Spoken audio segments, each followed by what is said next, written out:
And in fact, you do need to be a specialist at least in something to be able to make impact, to have a path for yourself. But to make impact at scale, you need to be able to jump between multiple worlds.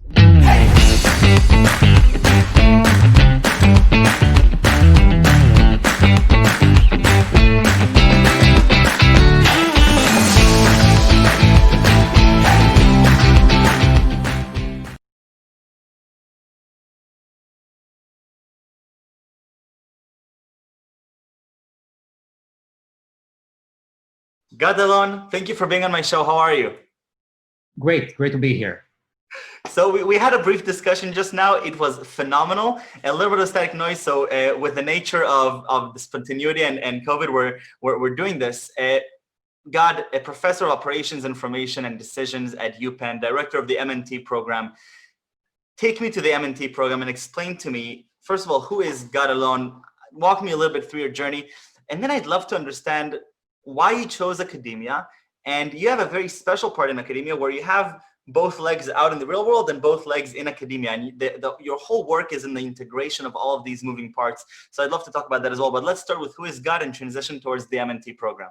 Yeah, absolutely. And so first of all, about myself, originally from Israel, as you probably can hear from the accent and from my name, was born there, was a self-taught software developer from a fairly young age, worked when I was 16 with a fairly big project with Intel and Tektronix at the time, worked with several Israeli startups, primarily in the area of large-scale databases, and decided I don't want to be in front of a computer for the rest of my life.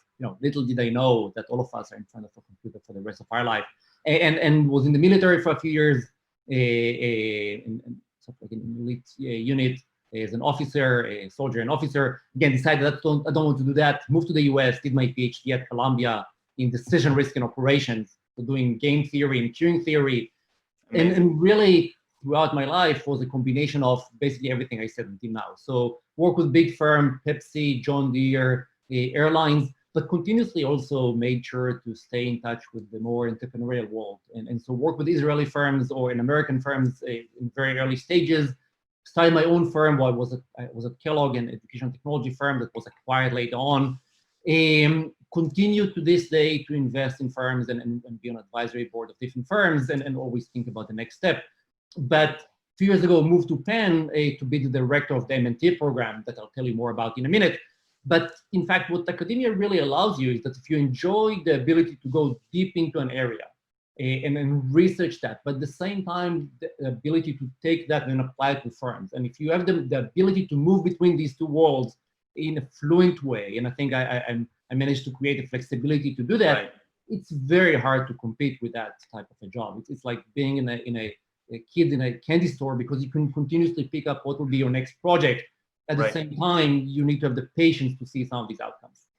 Right. So, I mean, you were an entrepreneur until now, and you with an acquisition behind you, you worked with all these different firms. It seems like the work that you're doing is still very entrepreneurial also within academia, because you're looking at our world. And we'll talk about the gig economy later, but a lot of the insights that you're bringing up, they're really trying to understand how do consumers behave and what type of solutions work and what types of solutions don't work. A lot of the same thought process that entrepreneurs do. And obviously you also have the privilege of impacting thousands of lives through the different classes that you teach, but specifically through the wonderful M&T program, which I got to know through my good friend Jay Goldman, who is an alumni of that. So tell me a little bit about what this is and why you're helping run it. Yeah, so the M&T program is the oldest coordinated dual degree program at Penn. So it's a coordinated dual degree, meaning that the kids are getting a degree from Penn and a degree from Penn Engineering and from Wharton, and whatever they want in engineering and whatever they want at Wharton. Right. But to me, at least, when I want to explain what M&T is about, I have to, I'm in academia, so let me recommend the book. The book is my favorite book from last year, called Range by David Epstein. And he, in fact, starts by comparing Tiger Woods and Roger Federer. And say, how is that related? Well, Tiger Woods, most of us are familiar with the fact that when he was really, really young, 2 years old already, his father put him on the golf court and said, play. And that was the only focus. When he was at Stanford, that's the only focus. Only focus was golf. Yeah. Now, many parents, in fact, built their entire educational endeavor around that method. He's actually talking about Roger Federer. Roger Federer is very different. Roger Federer, while everybody knows, of course, how good a tennis player he was, he started tennis pretty late. He was a skier, he was a soccer player, he was a musician, a squash. He was doing many, many, many different things. And in fact, his mother was a tennis coach, and she did not want to teach him coach in tennis. And so he's talking about Copernicus and Van Gogh and many others that actually are fashioned much more on what Federer did, and in fact what M&T does. Because M&T is really saying you need to be someone that can build products. So you want people that are very good engineers, people that understand design, but you also need people that can motivate people, can build teams, can build culture, can think at the level of an economy and understand stakeholders. And you need this kind of right brain, left brain, IQ, EQ, whatever you want to call that, to really make impact at scale. And that's what like, for him, and I can talk about more about that because it's really beyond just a program. It's an amazing alumni group. And so, for example, for many of our students, the first job they got was from an alum. The first investor was an alum. And when they come to campus, you have a really small group, cohort of students that are continuously with you, but also you have an amazing alumni group. You know, look at the founder of StubHub and Snapdeal in India, and the guy that runs TMT for Goldman, and the guy who ran TMT for KKR, and the guy that started AQR. All of them are alums, and all of them have amazing access to our students, just willing to come to campus, do office hours, give students advice, just an amazing access that I think does not exist really in any other equivalent program. No, and you mentioned before that this is also one of the most difficult programs, right? Out of Penn, and they work extremely hard. I can testify from watching Jake work how hard they work. But one thing that I was also very taken was that when he was so kind to walk me through the campus, and he took me to the building where the M&T cohort works out of pre-COVID times and hopefully post-COVID times. And it felt like an open space of a melting pot of ideas with people that are all passionate about making change and about innovating, right? So some of them, I'm guessing, are a little bit more drawn towards certain areas in engineering, some of them a little more towards finances or business. But what they're sharing and what you look for also in the participants is this yearning passion for making change and for being leaders. And it sounds to me that what you're referring to here, the specialist versus the generalist, to make impact at scale and to really change, understand consumer behavior and move the needle, you need to be more of a generalist, right? Right, exactly. And so to some extent, what you see sometimes, people feel frustrated by being a generalist. And in fact, you do need to be a specialist in something to be able to make impact, to have a path for yourself. But to make impact at scale, you need to be able to jump between multiple worlds. And it creates some frustration initially, but in the long term, it's a little bit like being a bilingual, right? I mean, being bilingual means that at least initially, you're really not that good in any one language. And in the beginning, it's very frustrating, but we all know that bilinguals are much better in almost everything they do than people that studied multiple languages sequentially. This is what we're talking about here. Interesting. No, and obviously at the end, it's not to take that they're stretching themselves thin on either subject. I mean, they're excelling at both the engineering school and the business school. It's not that they're giving 50 here, 50 here. My guess is that usually they have pretty good grades, and usually they come up close to the top of the class. So it seems a little bit natural. But I'd also have to talk about, the workforce. And you do interesting, fascinating, and remarkable research with the gig economy, which is an economy that I got introduced to back in high school when I was running a startup called AnyMeal, and we had to understand how can we get a lot of things done, and we didn't have the immediate resources in my neighborhood for people to help. And without knowing it, I had friends all over the world who onboarded the organization and the company, and they were performing tasks which I just didn't have the expertise next to me. So talk to me a little bit about what is the gig economy and how is it changing a little bit the mindset of what does it mean to actually work? Yeah, it's a great question. So first of all, we have to understand the gig economy on the heels of what it's being built. And so the reason I almost have to go back to the introduction of firms. Firms exist because of the fact that what we call transaction cost economics. It's very hard to manage many subcontractors. And that's why I want to have them within the firm. What has changed? Multiple things. First of all, mobility. All of us have a device in our hand, so I can always find someone. Second thing is data. I always have the data and the ability to understand who has a need and who has the skill, and I can try to match them. So what it means that there's see in the last few years, and you know, the names you hear a lot are, of course, Uber and Lyft and DoorDash, but these are the low entry. What the firms that are interested in are firms like Upwork and 99 Designs, and then you get to Hourly Nerd, and then you get to firms that are really taking whatever McKinsey and BCG and Bain did and say, in fact, their slogan was, for Hourly Nerd was, why should you pay for the partner's second vacation home? We can bring you the consultant, the guy that does the work, we'll bring you that person, and we'll charge you actually only a fraction of that. And so that's the mindset, rather than having all of these skills.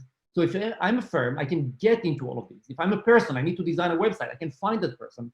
If I'm a person that is and it's not from the demand side, from the supply side, you have people that their skills were very unique, too niche. There is no too niche now. Why? Because if there is someone that has the need for your skills, they will find it. They will find it on Facebook, they will find it somewhere. And so the combination of demand and supply created essentially a world of abundance. There is really no shortage of people anymore in any specific skills. What we need to do, however, we need to build the platforms to help and monitor the matching process. Exactly. That's what we see now. What we call gig economy, we talk about usually about these firms that are doing the matching between the two. And just to give you an idea, we talk about around 2% of the US now that making their the majority of their income from the gig. The majority of the income. We talk about the fact that around 60 million people had at least one encounter where they got their income from the gig economy. We are talking about the fact that it's going to increase in the next 5 years the economy by the GDP by around $3.5 trillion. So we're talking about. So we're saying here that you have over 30% of the workforce just in the US, right, who is experienced receiving compensation for a gig job, and here we say gig interchangeably, but this could be that you're in a ride-sharing service and you're not tied to one firm. You can go on to multiple firms, right, and we see that, of course, or it can be that you're on a firm like Upwork or 99 Designs. And I have to say that one thing that truly excites me is that obviously on our side as perhaps the clients, we are able to get things done quicker, more efficiently. But on the other end, this two-sided marketplace, it excites me that all of a sudden people all over the world, not just in the US, but people have these new opportunities that they never had before. Access to internet, whether it's a mobile or a computer, now allows anybody in the Philippines to become a book editor or to become an illustrator for a book written by a 24-year-old in Palo Alto, right? So it's really incredible opportunity, and it's mind-boggling how fast it's growing. Right, exactly. And so that's exactly what we see. We see more and more labor arbitrage on one side. That's kind of one way to think about it. Another way is that people have much more freedom to actually maintain careers in area that in the past was very hard to maintain, in location that in the past was very hard to maintain. That's exactly what we see now. But you do very interesting research on exactly that question, that those decisions that a lot of these people are having to make. One of the things that I'd love to talk about is what motivates people, right? So both in terms of what does it mean to be a gig worker, but then what are the different factors that either contribute or lack thereof towards their motivation to work? Yeah, so that's a great question. So first of all, on the, from the outside, what motivates them is really, the majority of them actually, in fact, don't start with that as a job. They start just as a supplement, and then they see it actually offers them a lot of flexibility, which is really the main reason most of them are there. The majority is the fact that they have flexibility they never had before. But now we want to go into the micro. And to me, at least, the interesting thing about this economy is that if you think about the current economy, most of us make decisions on where to work once a year, once in 7 years if you're in academia, once in every, maybe once you get tenure, that's your last decision. The people here make decision where, how long, and what task to take minute by minute. The question that we started with was, should we start and develop a whole new labor economy?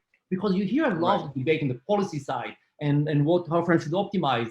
And so we had to first of all see, what are the main assumptions we need to make? What are the main ideas we need to see when we look at how these people make decisions? And so we got data from a ride-sharing firm on each transaction they had for a whole year. Every offer that was made, every job that was taken, everything for a whole year.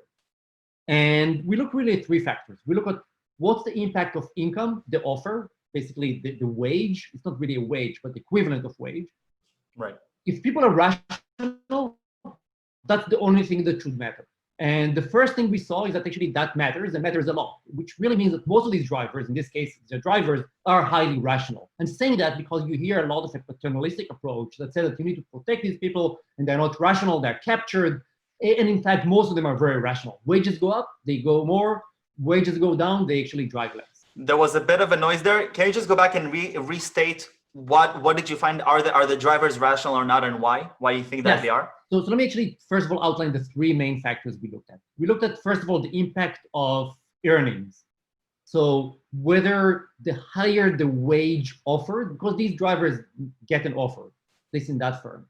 And the question was, everything else being equal, if the offers become higher, are they more likely to accept the job and work longer? And the answer was yes. Not surprising. Not surprising. Surprising for some people, I should say. Actually, there are a lot of research from the 90s on taxi drivers where it shows the opposite, that the more you pay them, actually the less they work. So we show no. But the second thing that was interesting, actually, we looked at how much people earned until now. And we saw that people, the more they earned until now, the less likely they're going to continue to work and the fewer hours they work if they continue to work. So again, the more they earned until now, the less likely they're going to continue to work. Do you explain that because they have a bucket of expectation in their mind and they're reaching the top of that expectation? Yeah, I mean, that's sort of like the main explanation. The main explanation is what we see is income targeting. No one has a dream of driving for Uber. You want to drive for Uber only to the extent that allows you to get to a certain level, and now you can go and play with your kids. But here comes probably the more interesting result. The last result was to look at what's the impact of the hours they worked until now on the likelihood to continue to work. And here we saw a very interesting result, which was the more hours they worked for that specific firm, the more likely they are to continue and work for that firm, and the longer hours they continue. And I should say, this is within a driver, so it's not across drivers. Within the same driver, take multiple days, a day in which you work longer up to that point is more likely to continue and go to work longer. And that is surprising. That's very surprising. That's the first indication in the literature of that behavior, and we call it inertia. And our explanation for that, by the way, is that while these drivers are looking for flexibility, they also like, within that flexibility, they like the ability to maintain a certain schedule or a certain level of consistency. Now, why it's interesting? It's interesting primarily because it has significant implication for policy, for example. Because if drivers are, we know that if people's, there are many activities we do in life where we're the only one impacting ourselves. Here, when you put someone on the road and the longer they've driven until now, they're going to drive even longer, now they start posing risk to other people. And then here, what I see is actually interesting regulation in New York that really try to monitor the same drivers across multiple firms and trying to understand how do we protect society from people where they can actually harm not only themselves, which is bad to begin with, but actually harm society overall. And of course, there's a conflict of interest because a lot of these firms, they have an incentive to keep as many drivers on the road at any given moment, because that gives me a better experience because I have a match within a minute, right? I'm curious, do you think that is a similar behavior exhibited by gig workers in other industries, or is that primarily, you think, for mobility? That's a great question. That's what we're trying to understand now. But I'll say one thing, however, on what you said. I don't think the firm always would like to keep drivers driving. I think the firms, in fact, when I speak with people in these firms, and that's now across the board, they would like people to be on the road when there is work, and they prefer that they be home when there is no work. They believe that they actually pay, they actually believe that they pay in goodwill if these drivers are going around looking for jobs and there is no job. So predicting behavior is actually really, really key for them. This is fascinating. What other things, because the gig workers is something that's been your recent endeavor, right? But you've done more research across the years. So what are some other really interesting questions that you've been asking yourself throughout this research that are relevant to the world of entrepreneurship? Yeah, so one area that I've been dealing with quite a bit in the last few years is how people process information. And let me explain what I mean by that. We are in an era where more than any time in history, we have more information in our hands. And in fact, we see people potentially know less about the world than we know in the past. And so that's kind of where we started. We started with say in a world where people have more information, but this information is coming in a very high speed and in very, very small chunks. When I talk about that, I'm really talking about this, the fact that information has the size of a screen, and within this screen, we have very little time to decide what we read, and we move on, and now there is a new flow of information. So we look at that situation, and we say in a world like that, where also the information sources are more and more unknown, right? I mean, think about like the world that I was born to. The world I was born to, we had two newspapers. You know, in the US was the New York Times and the Washington Post, and the Washington Journal maybe. In Israel were different. You had one or two TV channels, maybe three. Now we don't talk about the New York Times anymore. We talk about, is it Maggie Haberman or is it someone else? I mean, each and every source now is a different source. If you look at COVID, many of the people actually brought COVID into attention were not even from the main journals. Many of them were actually side players. So when the question we look at is a situation where you look at the data, and one of the things we show, in fact, is that because of the fact that we have proliferation of sources that are in themselves are not very credible. When I say not credible, some of them are credible, some I'm not talking about fake news, by the way. I'm talking about really the fact that we are trying to assess the level of information in the same time that we're trying to figure out what is really the truth. If we do that, what we get to see is it's actually a highly polarized world. And then why we get a highly polarized world? Because when I evaluate information, I'm going to evaluate from wherever I am. I'm going to evaluate given the information I have, and if the information is already polarized, I'm going to become even more and more polarized. The reason it's interesting for me is that we live in a world of platforms, and what we can think about is how do we regulate many of them. But what we are trying to show, in fact, is that regulation, unless you really understand why we see what we see, we might actually regulate the wrong side of innovation. And that's what I'm worried about. I'm worried about that we tend not to think about the counterfactual. We tend to not think about the implications of regulation without truly understanding how people make decisions, whether it's drivers, whether it is about news sources, whatever it is about. And so that's an overarching sort of like a theme of what I'm trying to do. And as you can see, many of that is really talking about things that have changed the last few years. So a lot of it is impacted by current changes in technology and in the way we consume information. In just a minute, why professor? Why teach?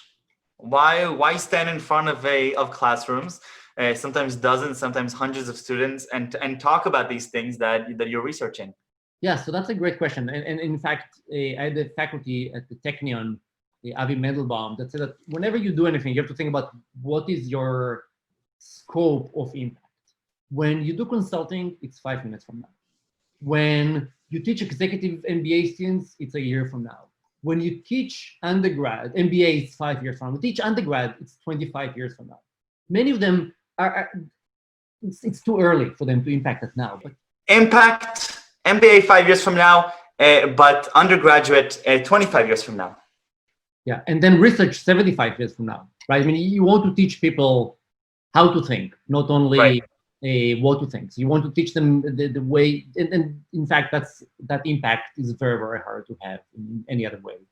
And so I enjoy being in the classroom, love being in the classroom. Many of my students, I'm still in touch with them. In fact, almost every week I speak with 2-3 students, former students. Wow. So very hard to replicate this type of experience. Unbelievable. Gad, before we leave, I want to thank you again for being so generous with your time. This was just wonderful and insightful. And I love watching the different lectures that you have on YouTube. And I urge anybody who's remotely interested in any of these questions that you're asking yourself, which I'm sure every young entrepreneur is, because the labor force and decision making and operations and processing information that's what 2020 is about, and of course moving forward. But before we leave, I have to ask you for 3 words that you would use to describe yourself. Yeah, so I'll say, first of all, integrative. I believe in integrative thinking. I try to integrate many things. Rigorous. I try to go as deep as I can to every topic I take, and very direct. My students know that I'm very direct in everything I say, both positive and negative. Michael, great to be here. I love it. Gad, thank you very, very much. Toda rabba. This was just wonderful. Take care. Take care.